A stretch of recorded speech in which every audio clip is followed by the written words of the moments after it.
Hello.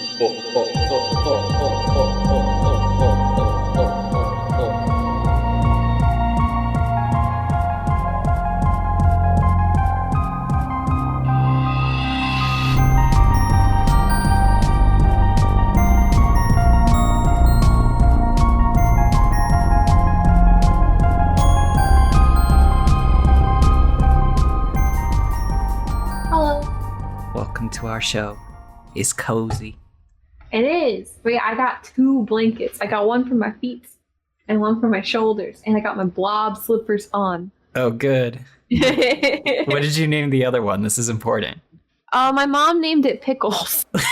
We got Pickles and the Blobadook. The Blobadook, so good. Dynamic duo. So glad I could contribute to that. Oh my gosh. Yes, it was great. Welcome to Monster Masquerade. I'm Faye. And I'm Mint. And today we're getting on that real nostalgia creep. We're turning the pages back. We're flipping on our CRT TVs. And we're talking about Goosebumps. Hell yeah. So I figure we'll talk about both the books in general and also the TV show. Goosebumps is huge. That's true.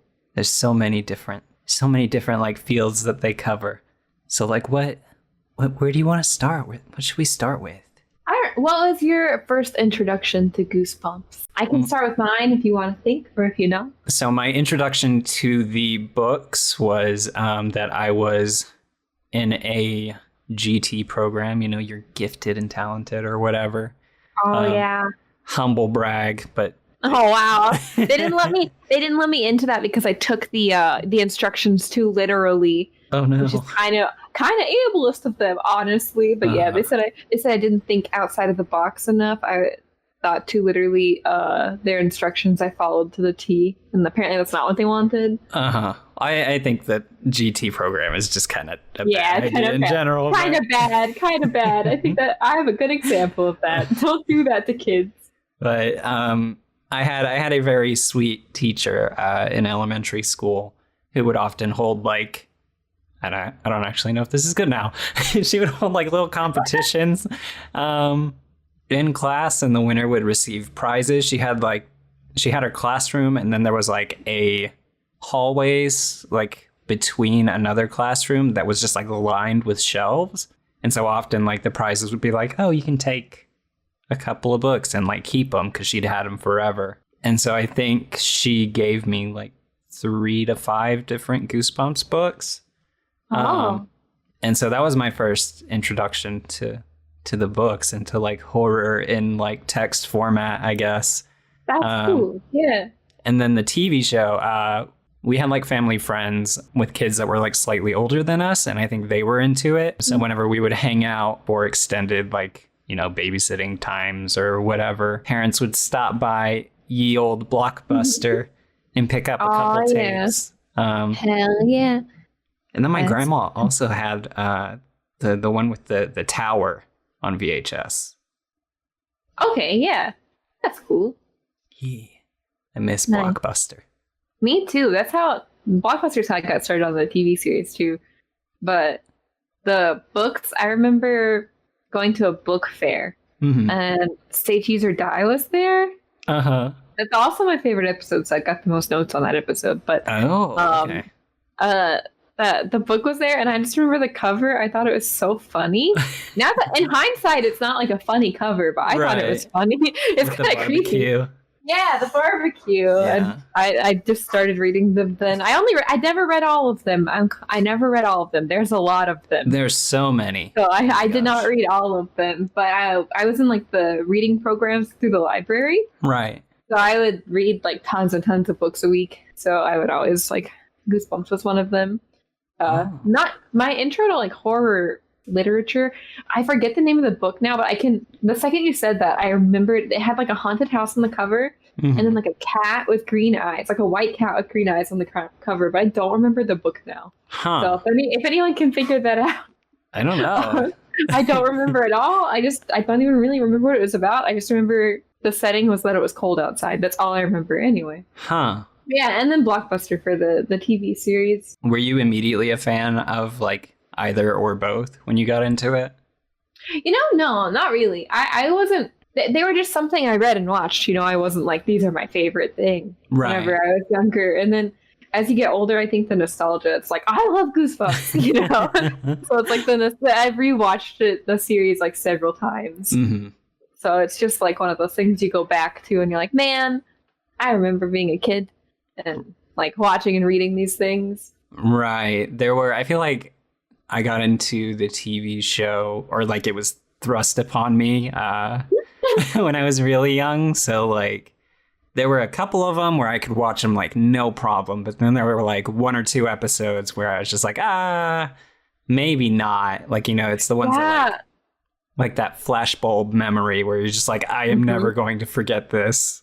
Yeah. There were a couple of those. There was one, it's like the Werewolf Lake, I think. Yeah, you've mentioned that one before. I think my parents rented it, and then they were like, oh no, it's too scary for y'all. Y'all can't watch it. But then the one that like really tripped me up was that like super weird one where the kids like eat the cookies, the prune cookies, and get super old. Yeah, ooh, that one's freaky. I don't like that one. That one has big Junji Ito vibes. Like that one is so weird. Yeah, there was a show on Disney, not Goosebumps, but that sticks out to me, like an episode I was scared of. Goosebumps, none of them made me like horrified. Right. But there was an episode of the show, I think it was actually called So Weird or something like that. I don't know. It was like they lived in a town and like weird stuff happened, Mm-hmm. But there was an episode where it was like, what if every choice you made the other choice in a different dimension? And that's still like, I still have weird nightmares about that episode because there ended up being like several versions of herself that like chose the other juice or like chose this, and oh no. It freaked me out. It freaked me out so much. Oh no, that's a kind of like existential and cosmic horror that like. Yeah. My little kid brain could not handle it. Right. I still don't know if I could handle it. I cannot. I have a question. Okay. This was another way that I experienced Goosebumps, and I don't know how common it was, but when I was in middle school, for like a year or two, they hung up these like super tiny CRT TVs like in every classroom, like from the ceiling. And they used them for like homeroom and stuff. So they sometimes did announcements on them, but it was patched through the library. So like on Halloween, I think they actually aired an episode of Goosebumps like to the entire school from a VHS. What? That's so cool. It was super neat. And like, obviously, like depending on who your homeroom teacher is, they could just be like, no, I don't think y'all are watching this because I don't want to hear it. But luckily my homeroom teacher, who I cannot remember the name of, was super into Halloween and stuff. And so she was like, hell yeah. Was this elementary school you said? No, it was middle school. Oh, okay. No, I don't.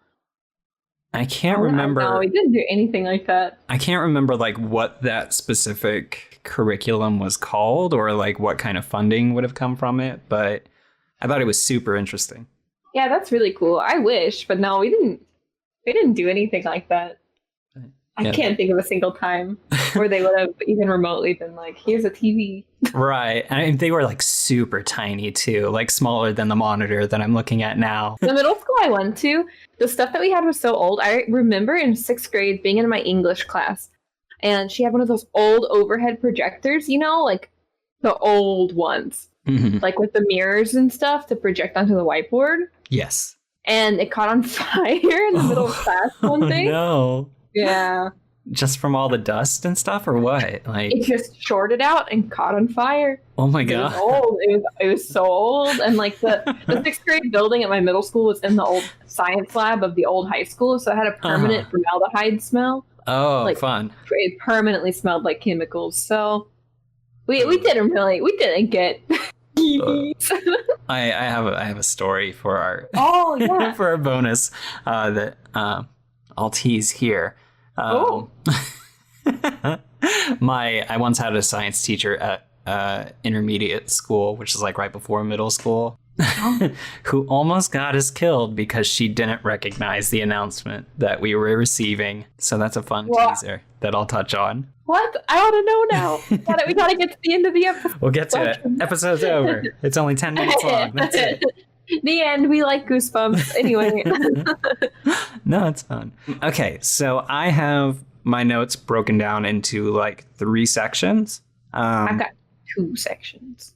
Okay, I have the books in general, or like a series overview, and then I have one about R.L. Stine himself, and then I also have one over Tim Jacobus, who was the cover artist for the original run of the Goosebumps books.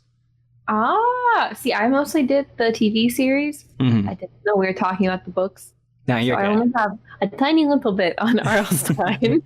That's okay. I kind of figured that, like, because it's so big, I figured we would like break it up anyways. So yeah, kind of like we're chatting. Yeah, just chatting. That's what a podcast is. We're just chatting about stuff that we like. It's fun for us. You don't have to like it. Yeah, why are you even listening? What if we just got like weirdly aggressive? No, I'm just kidding. Y'all are great. I'm so sorry. I felt bad saying that as a joke. Cut it out. Cut it out of the episode. It didn't happen. We're taking no shit in 2021.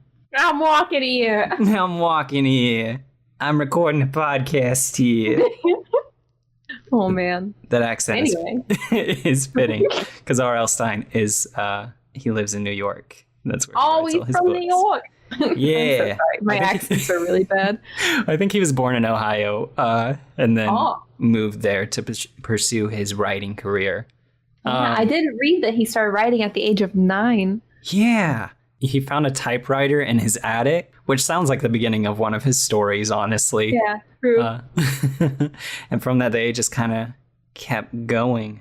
He originally wrote comedy, and he has a couple of joke books. I think he wrote for like magazines that were similar to like Mad Magazine, but I don't think he was actually on there. But he didn't write his first horror novel until 1986 at the urging of his publishing company, Parachute Publishing, which, fun fact, was created by 4 women. One of them happened to be his wife. So, oh, that's really cool. So it was real cute. They helped develop Goosebumps as a series, and then Scholastic picked them up later. You love to see it. Yes. Ugh, they're real cute. That's cute. That's really cute little horror couple. I love it.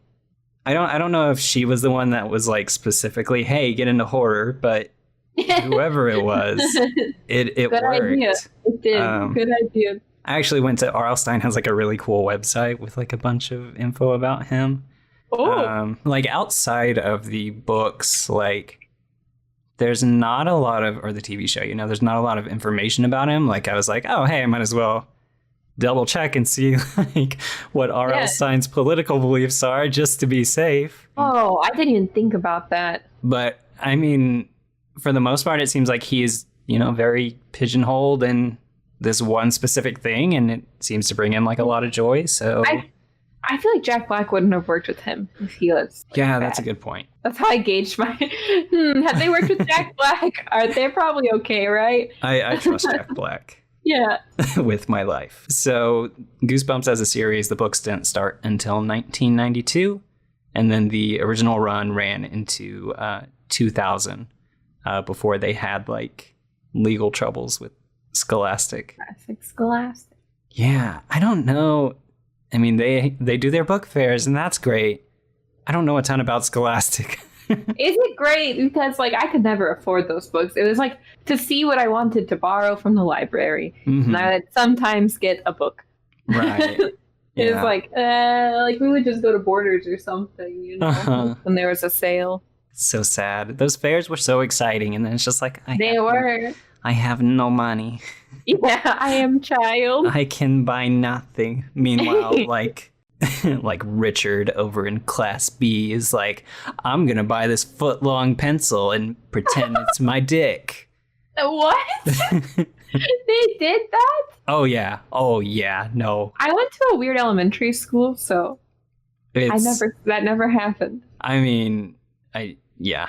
My elementary school was small. It was like a public-private school, so it functioned like a private school. So you had like a waiting list to get in. Oh. But it didn't cost money, and so we did like archery, and like it was smaller, and we did like it was really cool. There's a cool elementary school. That sounds so fun.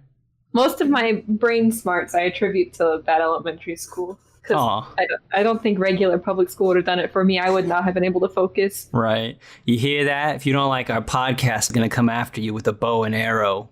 I wish. That's something I wish I could still do. We can't say it. We can't. That's probably a threat. It's a joke. Yeah, Cut it. Oh no. This whole podcast is us threatening people who listen to the podcast. Fine. Hypothetically.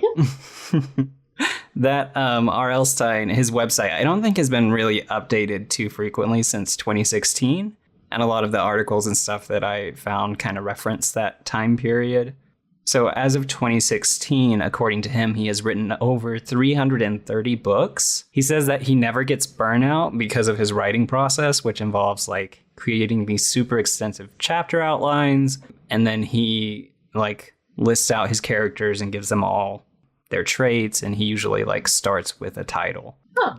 Goosebumps has sold over 400 million books in 35 languages, which is super neat. That is really cool. He says that the goal of his books was never to like, I mean, they're all pretty campy, right? For the most part.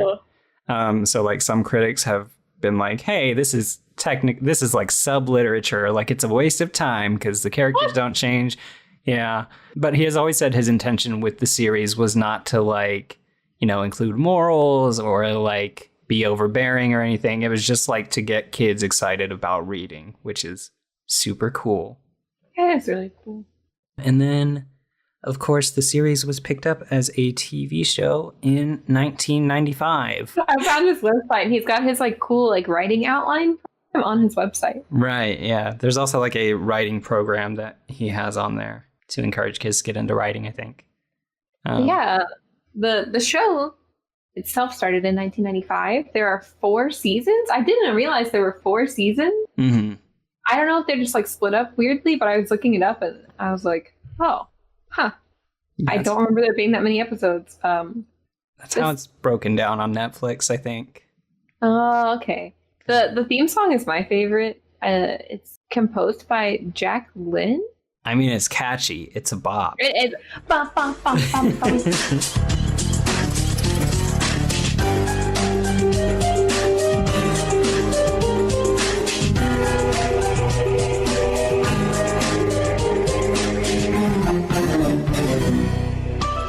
I think, like, I don't know why the image of that woman on the billboard, like, dissolving into like a creepy version of herself is like kind of scarier than anything that the show does.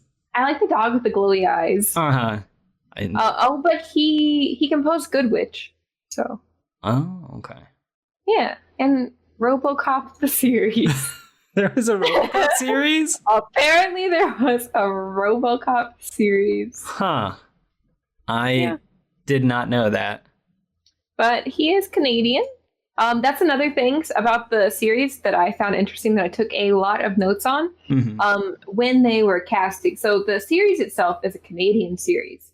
And one of the things that they said they had to have was everyone who was in and worked on the show had to be Canadian. So like in an interview, they asked one of the character creator people, it's like that they use like every Canadian kid, and he said whenever they go to like book signings and things like that, American kids would be like, I'm an actor, I want to get involved in Goosebumps, and they would be like, oh, I'm sorry, you're not Canadian. And like Ryan Gosling is Canadian? Yeah, Ryan Gosling is Canadian. I had no idea. Huh. Yeah. I think it's like kind of interesting that we can like trace a lot of 90s and early 2000s nostalgia to like Canadian productions. Yeah, a lot of Canadian productions. So shout outs to Canada. I got a pretty extensive Canadian community, and so do you. So yeah, shout outs to Canada. Like I congrats on Ryan Gosling. Sorry about Nickelback. I don't know.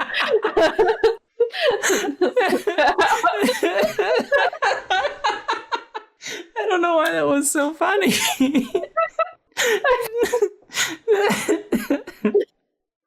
Just you made that jump so fast. It's cracking me up. I got whiplash from it.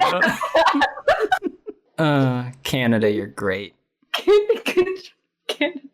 Another fun fact that you will probably hate that I could find when I was looking up things, because I was looking up stuff about the animatronics and I found that fact about Canadians. Right. But also, the episode with Slappy, which I'm sure is your least favorite episode. You know, I rewatched them all for this, and it's not bad. Oh, okay. Well, there were multiple different sized Slappies. There were little tiny Slappies and really big Slappies. I guess for like perspective things, but they were talking about how there's like tons of Slappies. Huh. That is R.L. Stein's favorite character that he has created. Yeah, so there are tons of Slappies. Those were my favorite like fun facts, but I also wanted to talk about like our favorite episodes or like our most impactful episodes, like things that really like for me upon rewatching some of them were creepier as an adult than as a kid. Right. Like I mentioned before, my favorite is Say Cheese or Die, which did star Ryan Gosling. Granted, little kid me did not know who Ryan Gosling was, and I honestly didn't know that episode had Ryan Gosling in it until my ex, who was obsessed with Ryan Gosling, was like, we have to watch this because Ryan Gosling's in it. And I was like, where? What? You know, I was like, he's in it? Yeah, so in that episode, they find a camera and they're like, can this predict the future? Because whenever they take pictures of people with it, it shows horrible, tragic things happening to them. Mm-hmm. But that's not even the scariest part of this episode. You said you rewatched all of them. So do you remember Spidey? Oh, Spider, the tall guy who's like stalking them the entire episode. He's the creepiest part of the episode. He tries to take them prisoner because they have this camera that shows people like dying or whatever in horrific ways. Mm-hmm. And then they end up taking a picture of him and he sees it and he gets so scared that he dies. and that's dragged to hell, right? Yeah. And it's like, what is happening here? Yeah. It's wild. I did see that like they had certain creative liberties when it came to like creature design specifically. Some of the monsters and stuff are very iconic, but not necessarily like completely canon within the books or whatever. Yeah, and then of they're course still fun though. Yeah, and they had their like changes because I don't believe they had like a ton of budget for the show. Yeah, I was reading interviews and they didn't have a ton of budget, but they also didn't have a ton of experience working with like newer animatronics technology. Huh. So a lot of it was the people they hired focused in like monster makeup and they were learning animatronics. So they like kind of were getting into it. They could do puppetry, they could do animatronics, but they said some of the stuff was still old, so they couldn't have the visual effects that they were hoping they could have, but then also some of it was new, so they were like learning how to use it. So I think it's very interesting. I think it turned out great. In watching the series again, like certain episodes and stuff, I usually don't find myself critiquing the special effects, although sometimes they are like super wild, especially in regards to CG. I mean, we talked about that in Hocus Pocus, but the thing that trips me out the most is that they will ADR lines. It's essentially dubbing. Like, oh, okay, yeah. You do notice that a lot in this. So it's really, especially like, I feel like girl characters usually, like younger ones, they'll like dub over it. And so like the lines feel kind of stilted and like it's just weird and awkward. And like, that's always what trips me up the most about it. I don't know why they did that. I completely forgot that is something I noticed. Mm-hmm. But yeah, I don't know why they did it. The acting is not as strong as Sue. I think people come for the monsters and like that's what you get. The acting is, I mean, there are some good episodes like the Haunted Mask. Yeah. Is real good. I think my favorite set of episodes is probably the one Terror in the Tower or something like that. With the two siblings who like go to this castle and are like transported back in time to like medieval area. That one is really good. Yeah, medieval era. And then it's like she's the queen and there's this like executioner guy and stuff. That one is good. Yeah, my grandma had that one on VHS, so I watched it a lot. Is that your favorite episode? I think so, yeah, probably. Of all the Night of the Living Dummy episodes that I watched recently, the creepiest one is probably Bride of the Living Dummy. Yeah. Ew. Nasty. He gets a wife. Yeah. her face is not good. I think that the scariest episode for me as an adult is Piano Lessons Can Be Murder. Huh. 'Cause Okay. That's creepy. That's the teacher is like creepy towards the kids, Okay. and Yeah. it makes it feel weird. And then it's like he's like, "Oh, I want to steal their hands," and it's like I hate that. I just hate that he wants to steal their hands. I don't know. It freaks me out. That's interesting. I don't even remember that one. I remember the cover for the book on that one. Yeah. But like not the episode itself. Oh, no, it's like so this kid finds a piano. Mm-hmm. And then he's like, "Oh, I want to learn how to play the piano to impress this cute girl who like lives near me." So he starts taking piano lessons. Mm-hmm. And the teacher is weird, like really weird. Right. And the teacher's always going on and on about how perfect his hands are. Like, perfect his hands are. That's weird. Yeah, it's creepy. Yeah. So then he finds out that the teacher has been stealing his students' hands. Huh. That just feels like an episode of Criminal Minds. Like, it doesn't. It's so scary. Right. I'm like, why is he taking kids' hands? Does he wear gloves? Like, are they I don't think so. I think I'm confusing that one with he has like I don't think it was in the TV show, but he does have a book that is essentially like Phantom of the Opera Jr. Yeah. Phantom of the Auditorium. Yes. Yeah. I'm looking at the names of the episodes now, and apparently that one was actually the episode before Piano Lessons Can Be Murder. Okay, so they were just like, they probably booked that like auditorium stage area for the weekend, and we're like, okay, these 2 episodes, let's get it done. Get it done. That's funny. If you want, I can talk about the book covers and the art on that. Yeah. Let's do that. So as I mentioned, I don't remember much about Piano Lessons Can Be Murder aside from that cover. The original book covers, like the 92 through 2000 series, were all done by Tim Jacobus. He is a cover artist and a graphic designer and an illustrator, all this good stuff. I mentioned the kind of legal troubles they got into. Basically, Parachute Publishing and Scholastic were bickering back and forth between 2000 and 2008. So like the books, the TV shows, all of that kind of went on hiatus. And then 2008 after is like where we got like The Haunting Hour, which I think was Emmy nominated or something. Oh. It's where Goosebumps kind of exploded again. So like during that time, it was like Scholastic was mad because Parachute was trying to get like merchandising stuff. And they're like, hey, you have to clear with us. It's boring.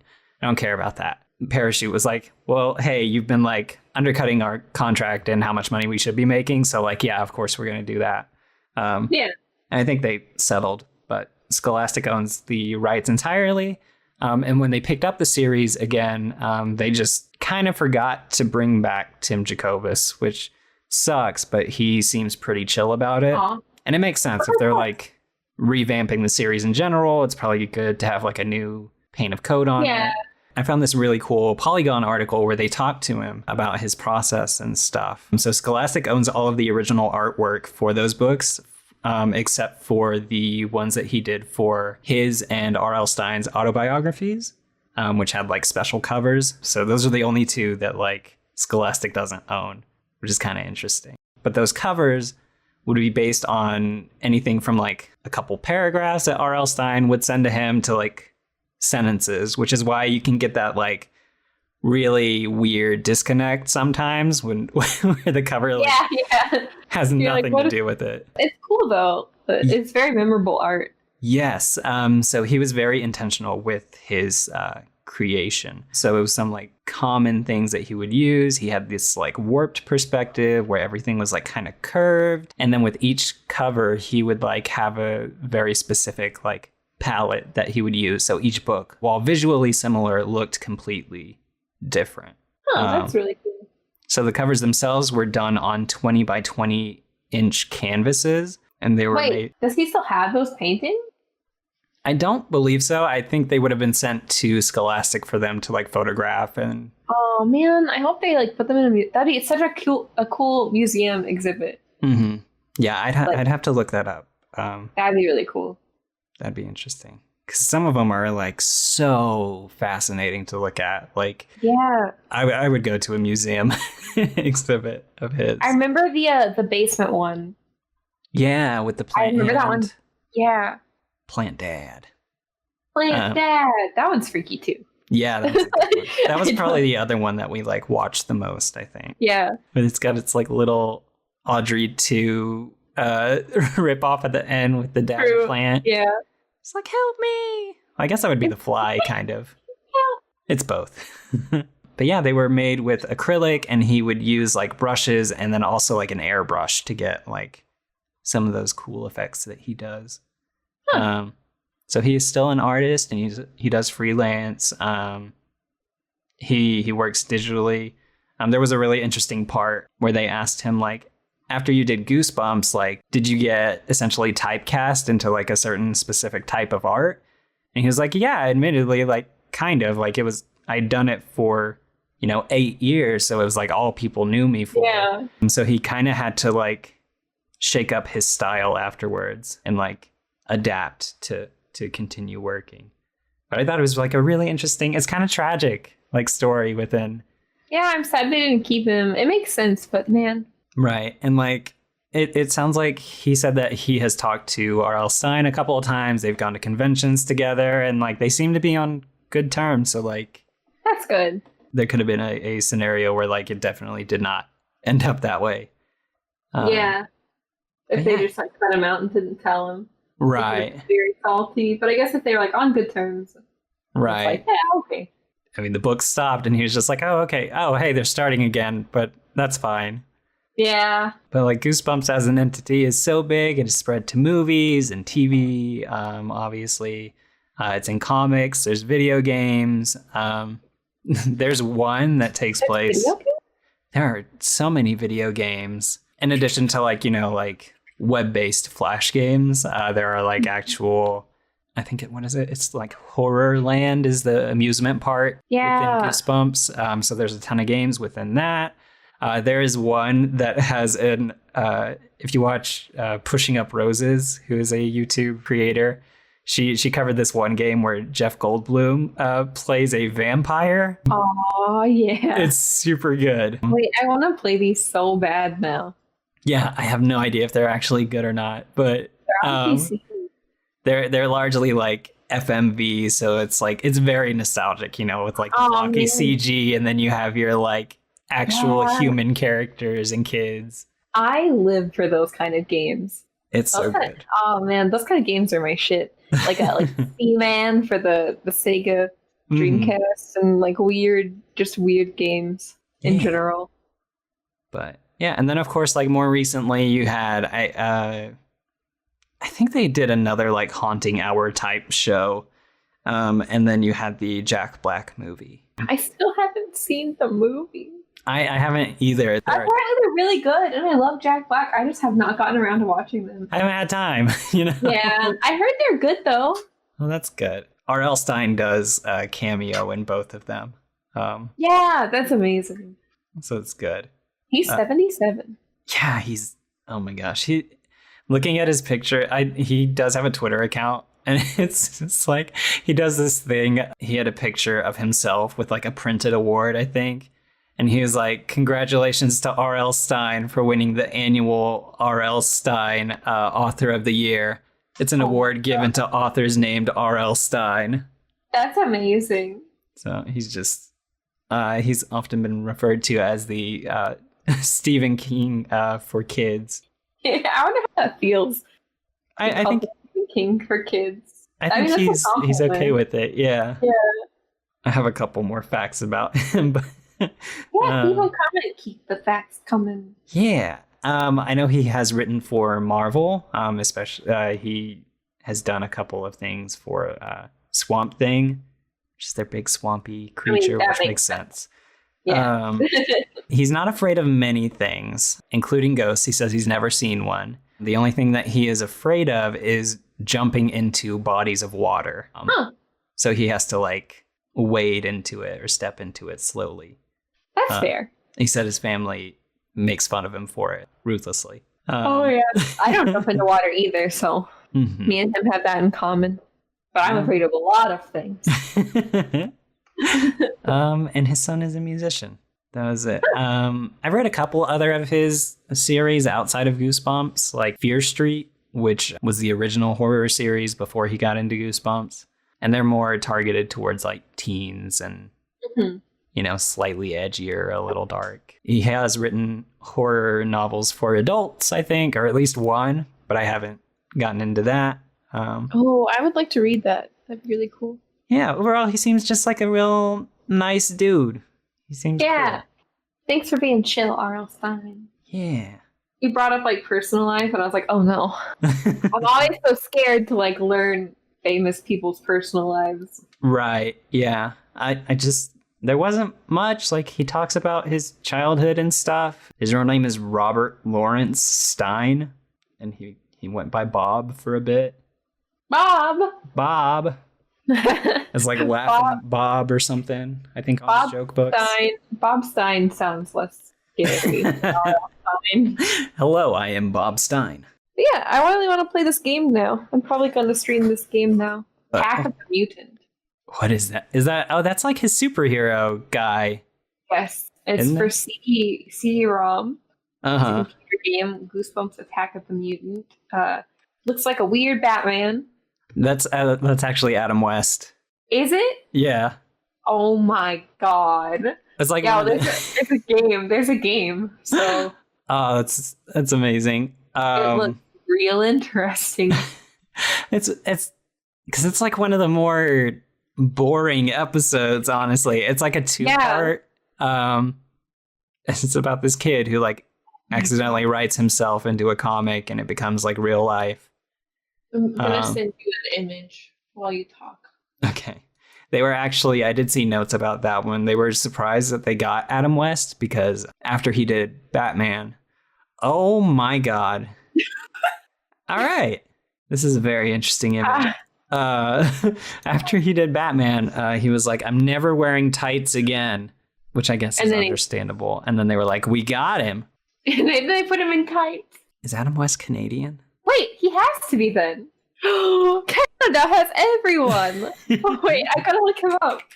Maybe he's not, and they like loophole. Right. No, he's from Washington. I guess maybe they were like close enough. Okay. They were like, we need a superhero type. Yeah. That makes sense. He was 6'2". Haha, I caught them. Not everyone was Canadian.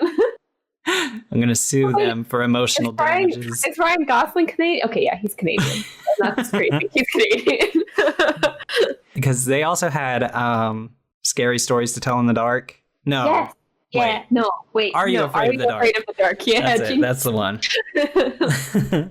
That was another prevalent Canadian horror show. I forget. I think it was Fox that owned Goosebumps for a bit, and then I know they were airing episodes on Cartoon Network for a while. Yeah, not horror, but Canada also has Totally Spies.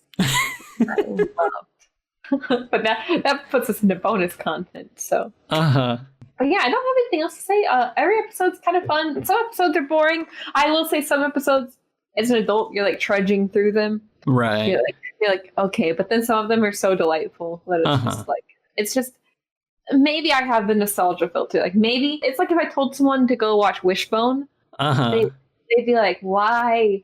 Huh? Why am I watching this?" I love Wishbone. Is set in Texas. Oh yeah, Wishbone is good. I'll make it. Kind of scary. Kinda, a little bit. Yeah, they had some of that. Wishbone episode when? We could do their Jekyll and Hyde episode. Yeah, or the episode with those things I showed you. I know I sent those to you that one time. Oh, the things that come out of that well. I still have nightmares about them, but I sent that picture to everyone. And everyone I sent it to is like, why? Why am I looking at? I think it is such an endlessly fascinating topic when you're talking about children's entertainment and horror specifically. Because I feel like, I don't know, maybe the generation like ours and maybe like the one after, they made a much more concerted effort to shelter content or censor it. I think it's interesting, all the workarounds, and then I don't know. I feel like there's not any children's horror right now. I can't think of any maybe someone will correct me, but I can't think of any like children. Like when I was a kid, I had Goosebumps. I had Courage the Cowardly Dog. Oh yeah. You know, Ooh, so we should do that. I would love to do that. I would love to do that. Mhm. But like I had like horror that wasn't just like adult horror Mhm. when I was a kid. I can't think of anything recently. I mean, I guess you could say like, I mean, Scooby-Doo is an ongoing thing that comes up back and forth like every every couple of years. A constant. A constant. Gravity Falls, I feel like, to an extent. Yeah, but even that's like older now. Like current kiddos would not be watching that. I just think, I don't know. I mean, yeah, I guess you're right. I can't think of much. New project. We're gonna make a horror kids series. I know my niece is very into. There's like a Disney Junior show with like a little vampire girl, and she's purple. Oh yeah. They're like it's like Vampirina or something. Yeah, something like that. I guess that's probably why like kids who would like horror latch on so quickly to like Five Nights at Freddy's and stuff like that, and like Bindi and the Ink Machine. So I guess it's more like horror games for kids now instead of horror series for kids. But I think kids nowadays would probably really like horror, like kid-friendly horror.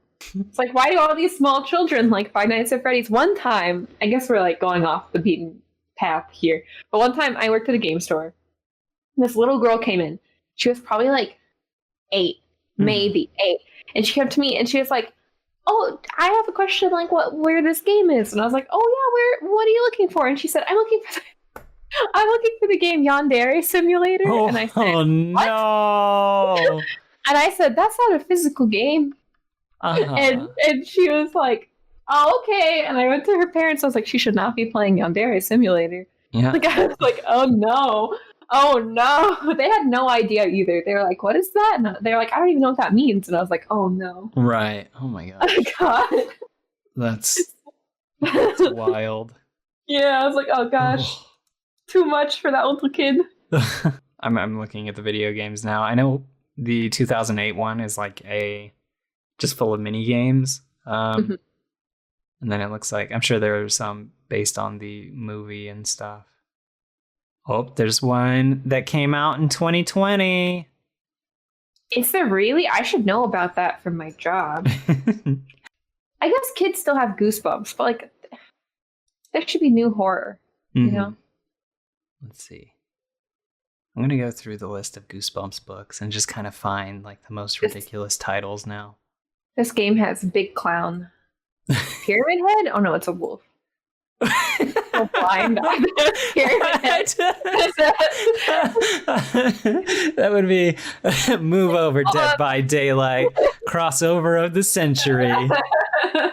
Wait, I'm going to send you the picture I got confused about. What is this green thing you've sent? Oh, that's from the same game. That's from the other game.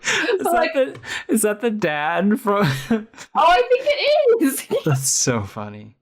Oh, okay. Yeah, from far away. Okay, I'm very blind. With him nose turned up, it kind of looks like. Okay. It's like Pyramid Head. It's not though. There are little gnomes apparently. I'm just looking at pictures of this game. But yeah, I want to play that other game. Oh my gosh, there's like a cute little animated Jack Black. Cute. Oh, that's cute. That's fine. You know what? I feel like I don't remember any of the necessarily scary books. I just remember like the super weird ones. Yeah. Like which one? Like which weird one? Like there's one where it's called Why I'm Afraid of Bees. And it's like The Fly, essentially. R.L. Stine has admitted that like he takes a ton of influence in his work. That one's like The Fly, where a kid accidentally swaps bodies with a bee. I have never read that one or heard of that one. I want to see the cover for it. That's usually how I remember them. I remember all the Monster Blood ones because it was like someone would eat it and they'd turn giant. I think my favorite book probably is The Cuckoo Clock of Doom. Yeah, that's a good one. I haven't watched the episode yet because I'm like kind of worried it wouldn't it wouldn't like meet the standard. The acting is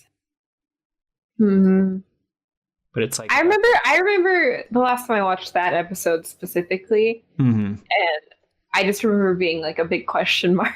Uh-huh. Like, I was like, what? Huh? Like I didn't remember any of it, so I was just like, what am I watching? That one would be like, I'm sure that one, like, some of those episodes had to have been like an absolute pain to shoot. That one, I'm sure, would have been like difficult for casting because you're just getting increasingly younger kids. Yeah, it's okay. They have, and I quote, "Don't worry, we used every Canadian kid there was."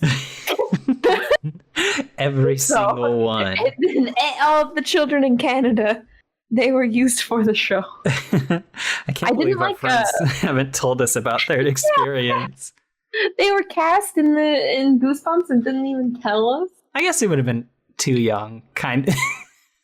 They're the baby in the background. They were the baby. Uh-huh. The one where they turn into dogs is weird too. I was just about to bring up that one. Oh my god. Yeah. Because they're like trying to get a tan. Yeah. And then it's like their parents were like scientists who were trying to turn dogs into children. Weird. The adults in these are always so freaking weird. They either want to like steal the children or steal their hands or turn the dogs into children or like they're a plant daddy. And like, I like, but the dog one is so weird. Like, oh, hey, I'm just going to get a tan. Oh, they disappeared. But now there are tons of dogs everywhere. And that's it. That's the plot of the episode. Oh, jeez. Which, like, it's funny because that one, the cover, I think the kid looks kind of like a monkey because I think the way the ears are done. Oh, yeah. And so I get, like, big Jumanji vibes. Mm-hmm. When the kid starts turning into a monkey. I guess all the ones I remember are where... I remember all the furry books. There's the one where the kid accidentally turns his sister into a rabbit. Oh, yeah. I vaguely remember that one. And then, of course, Say Cheese and Die is like probably the most iconic of the... I love that one. The book is definitely better than the episode. I don't think Mr. Gosling was in his prime at the time. but I did see, like, there was one interview I read, I think, where they were talking about working with him. And there was, like, a scene he was struggling with. And the director was like, oh, don't worry, kid, you'll get it. You're going to be a big star someday. And I'm sure that's something that, like, in hindsight, you could have been like, oh, yeah, no, I definitely believed in him, like, the entire time. Like, yeah, he could be like, oh, I knew for sure. I'm waiting very impatiently, praying to the horror movie gods. Guillermo del Toro is supposed to be making a Haunted Mansion film, and the only person cast for it is Ryan Gosling. They were even spotted riding the Haunted Mansion together at Disneyland. And then nothing has come of it because he said he's written several scripts and he's doing the Del Toro thing, which I totally get. He's an artist, but he's doing the Del Toro thing where he just writes a billion scripts, and I'm like, please, I need that movie. Like, I just need Haunted Mansion with Ryan Gosling. Please. But yeah, it'd be cool to see him return to horror like that. This whole episode has been a prequel to where we just... it's a prequel to our Ryan Gosling series where we just talk about... He's in a band. What? Yeah, he's in a... Hold on. He's like a really good singer. I know, I have way too many Ryan Gosling facts. He's in a band called Dead Man's Bones. You know La La Land isn't real, right? I've never seen La La Land. I haven't either. I love both actors, but the music's so freaking boring. So boring. Oh, that's what it's about, though. How can it be boring? Like, I heard the score and I was like, it's like somebody took all the big musicals, put them through an algorithm, and we're like, make it a movie, and then they did. And anyway, that's my rant, my Ryan Gosling rant. But yeah, it's a good series. Check it out. Or some of the episodes. Check out some of the episodes. Read the books. Those are fun. If you got like a little cousin or something and you want to get them into a horror, you know, a little sibling, I think Goosebumps is a good way to do that. Because they're not actually like too scary, and it's just like, I think you pick up the language more than anything. Yeah. And like you can kind of, since so many of his works are based on like other properties, you can be like, oh, okay, so you remember this one? It's kind of based off of The Fly or Yeah, it explores like a lot of horror tropes too, which is cool. Mm-hmm. Like introduce people to it. So thanks, R.L. Stein. Yeah. Thanks, Bob. Thanks, Bob. Thanks. Now it's time for bonus content. Yeah, is that gonna do it for us for the main? Yeah, the main course. Yeah. All right. Thanks for listening. I'm gonna tell the story about how I could have died, and we'll see you in the next one. Goodbye. You have been listening to Monster Masquerade. If you enjoyed this episode, be sure to let us know somewhere on the internet and consider sharing the show with a friend. If you have a suggestion or topic you'd like to see us discuss, hop on over to our Patreon to unlock exclusive bonus content and do just that. And we'd super appreciate it if you could leave us a review on iTunes. It's the fastest way to help the show grow. You can find us on Apple Podcast, Spotify, or wherever you find podcasts.